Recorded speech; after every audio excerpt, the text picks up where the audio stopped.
सारे एग्जाम्स को रद्द किया गया। उस नोटिफिकेशन पे के एग्जीक्यूशन, ऑपरेशन और इम्प्लीमेंटेशन पर ही रोक लगा दिया गया है। जो जैसे सीजीएल के कर्मचारी हैं जी, 11th जेपीएससी के जी, जो अधिकारी हैं, जी, जॉब पे सब लोग प्रोटेक्ट हो गए हैं और डायरेक्शन भी दिया गया है कि वो लोग कंटिन्यू वर्क करेंगे। और दूसरी बात है कि जब पूरी की पूरी तरह से नोटिफिकेशन ही ये स्टे हो गई है, तो उस परिस्थिति में जो राइट इन रेम मतलब सब के लिए मतलब इन कॉमन देखा जाएगा, तो उन सब के लिए ये इम्प्लीमेंट होगा। आज 10:30 बजे ऑर्डर्स विद डिफेक्ट में 3 केसेस लगे हुए थे। सुबह में केस टेकअप हुआ। केस टेकअप होने के दौरान ऑनरेबल कोर्ट ने बोला कि चूंकि ये रजिस्टर्ड नहीं है, इसीलिए इसको 3:30 बजे सुनेंगे। फिर 3:30 बजे सुनवाई हुई। सुनवाई के दौरान पिटिशनर्स के तरफ से श्री इंद्रजीत सिन्हा सर, श्री अमृतांत सर, और रिस्पोंडेंट की तरफ से श्री अच्युत केशव सर, और इंटरवेनर्स के तरफ से कुमार हर्ष सर, ये लोग अपीयर हुए थे। सुनवाई के दौरान कोर्ट ने सिर्फ एक चीज़ को एम्फेसिस किया था कि इस केस में नेचुरल जस्टिस का वायलेशन हुआ है, नेचुरल जस्टिस का पालन नहीं हुआ है। और जो नोटिफिकेशन सरकार ने जारी किया है, जिसमें जितने भी एडवर्टीजमेंट्स हैं 2014 के बाद जितने भी अपॉइंटमेंट्स हुए हैं, सबको रद्द कर दिया गया है, इंक्लूडिंग सीजीएल, जेपीएससी, 11वीं 13वीं जेपीएससी और भी एग्ज़ाम्स को रद्द कर दिया गया है।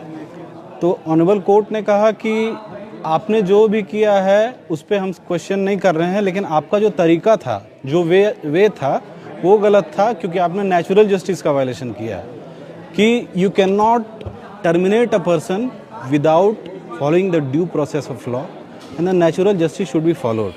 एंड देयरफॉर इसमें ऑनरेबल कोर्ट ने कहा कि आपको जो भी करना है आप करिए, हम नहीं उससे मतलब रखते हैं, लेकिन एटलीस्ट लॉ को ताक पर रख कर आप कुछ भी नोटिफिकेशन या कुछ भी ऑर्डर पास नहीं कर सकते हैं। अंततः ऑनरेबल कोर्ट ने जो स्टे के लिए 3 इश्यूज होते हैं उसको डील करते हुए prima facie case, balance of convenience और इर्रिपेरेबल लॉस और इंजुरी, इन तीनों को डील करते हुए ऑपरेशन, इम्प्लीमेंटेशन और एग्जीक्यूशन ऑफ द नोटिफिकेशन, जिसके बेसिस पे जिस सब कुछ रद्द हुआ था उसको स्टे कर दिया है। अगली सुनवाई 15 सितंबर को होगी। इस बीच में सरकार को समय दिया गया है कि आप अपना जवाब दाखिल कीजिए, काउंटर एफिडेविट दीजिए 3 हफ्ते के अंदर, और 15/9 को अगली सुनवाई रखी है। फिलहाल इंटरवेंशन एप्लीकेशन पे उन्होंने वैसा कुछ नहीं कहा है, क्योंकि वो रिकॉर्ड में नहीं था। अब उसकी सुनवाई या अगले तिथि पे होगी। इस बीच में अगर उस पर अगर रिप्लाई फाइल करना है पिटिशनर्स को, तो वो लोग फाइल कर सकते हैं।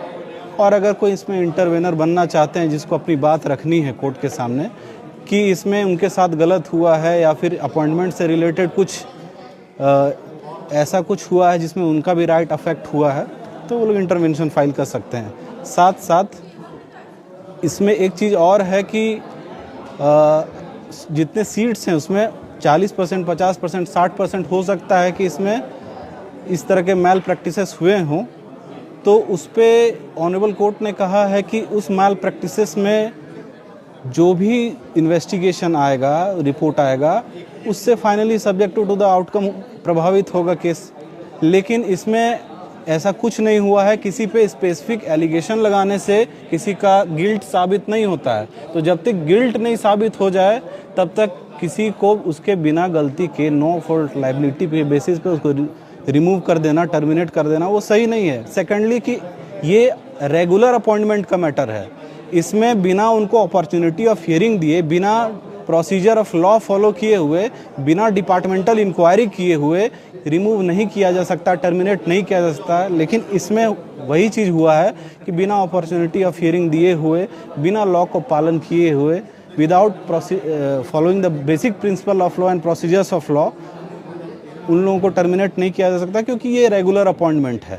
सर सवाल रहेगा मेरा, जैसे कि 17 तारीख को रात को नोटिफिकेशन आता है कार्य विभाग की तरफ से, इसमें 22 परीक्षा को रद्द कर दिया जाता है और 23 परीक्षा को लेकर जांच की बात जी, तो 2200 परीक्षा पर स्टे लग गया जो रद्द हुआ था। बिल्कुल, वो इंटायर नोटिफिकेशन जिसके बेसिस पे सारे एग्ज़ाम्स को रद्द किया गया, उस नोटिफिकेशन पे के एग्जीक्यूशन, ऑपरेशन और इम्प्लीमेंटेशन पर ही रोक लगा दिया गया है। लोग जो जैसे सीजीएल के कर्मचारी हैं, जी 11th 13 जेपीएससी के जी जो अधिकारी हैं, वो जी, सब अपने जॉब पे जा सब लोग प्रोटेक्ट हो गए हैं और डायरेक्शन भी दिया गया है कि वो लोग कंटिन्यू वर्क करेंगे।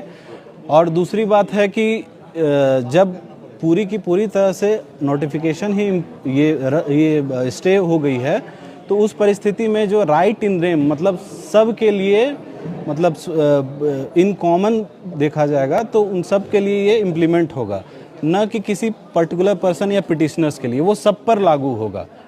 सरकार के जो अधिवक्ता थे उनके तरफ से क्या कहा है, क्या सरकार के अधिवक्ता ने कहा कि we have taken the policy decision, हमने पॉलिसी डिसीजन लिया और उसमें जो भी हुआ है, जो प्रोसीजर्स फॉलो हुआ है, वो हम अपना जवाब काउंटर एफिडेविट के माध्यम से देंगे। नाम परिचय सर?